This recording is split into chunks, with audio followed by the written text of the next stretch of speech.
Hi Dr. Fritz, my name is Angela. Hi Angela. What can I help you with? I've been feeling really down lately. I cry a lot more than I used to and I don't really feel like doing anything at all most of the time.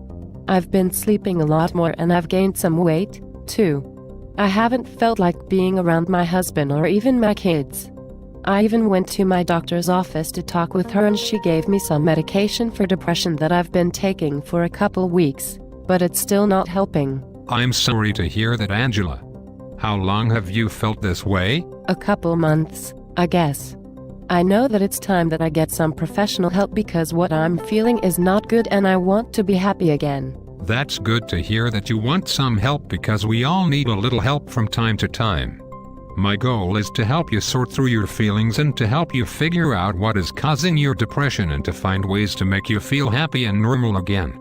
First of all, can you tell me about your life? What would you like to tell me about yourself? I'm 34, married and I have 2 children.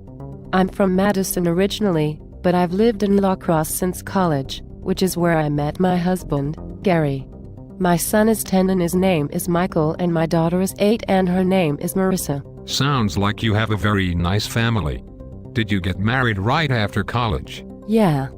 About a year after we graduated, I found out I was pregnant, so we decided to get married right away. Is that what you wanted to do at the time, or did you feel pressure to rush the wedding because you were pregnant? Well, yeah, I guess I did feel kind of rushed. His parents were very insistent on us getting married after we told them we were expecting. So, do you think you still would have married Gary if you weren't pregnant? I mean, yeah. I love Gary. I just feel like everything went so fast. I didn't have the wedding I really wanted, I didn't get to travel like I wanted, and I didn't get to go back to school for my master's like I wanted to either. But, ultimately, I'm glad we got married. We've always been really close up until recently. It seems like you love Gary very much, but do you think that you might be a little resentful that you had to get married so quickly after college and you didn't get to do the things that you had wanted to do? Yeah. Actually, you're right. I think I am a little resentful.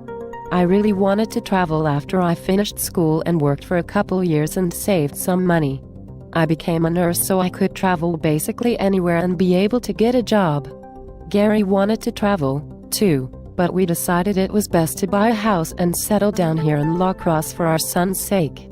But seeing my friends do whatever they wanted throughout the years and are now just settling down and getting married, well, it's hard. How does Gary feel about having to settle down so early in life and not being able to be as, well, shall we say, free? It was hard on him, too. He wanted to travel, just like me. And he also wanted to buy a boat because he likes to fish a lot, so he had to put off buying a boat so we could buy a house.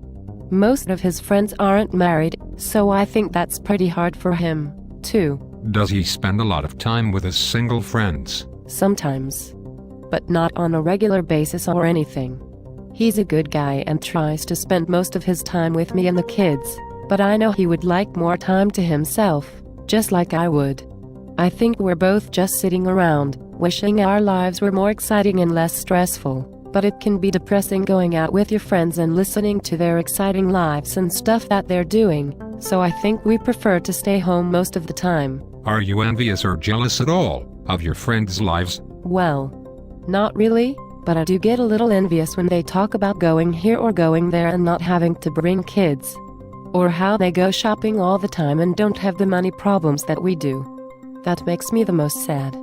Growing up I didn't have hardly anything at all and I want to give my kids everything, but it's hard. Money is tight because Gary lost his job 2 years ago and has been working in a factory for a year, but the money just isn't the same as he was making and it's been hard to hold on to our house and cars, let alone buy anything new or take a vacation. So, growing up you didn't have much. What was that like for you?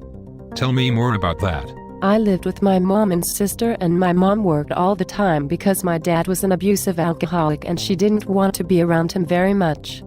My mom finally left him when I was 12, but then she started dating a lot of different men and that was almost worse. Then she started drinking, we never had any money and my sister and I never had anything new or even had food some of the time. It was pretty rough. So, I got good grades and got a scholarship to help me get into a good college, and that's when I came to La Crosse and then met Gary. That does sound rough. Do you have a relationship with any of your family today? Your mother, father, or sister? I talk to my mother about once a month or so, but not very often, and I don't usually look forward to talking to her. My father died last year from cirrhosis, and I did not go to the funeral. As for my sister, well, she started drinking, too, and got into a car accident last year, and now she has some issues. She basically has the brain capacity of a 4-year-old, so she's in a nursing home and I visit her about once a week. Wow, Angela, that's a lot to deal with for anybody. Don't you think it's possible that your recent depression has to do with your father's death and your sister's accident? Not to mention your relationship with your mother.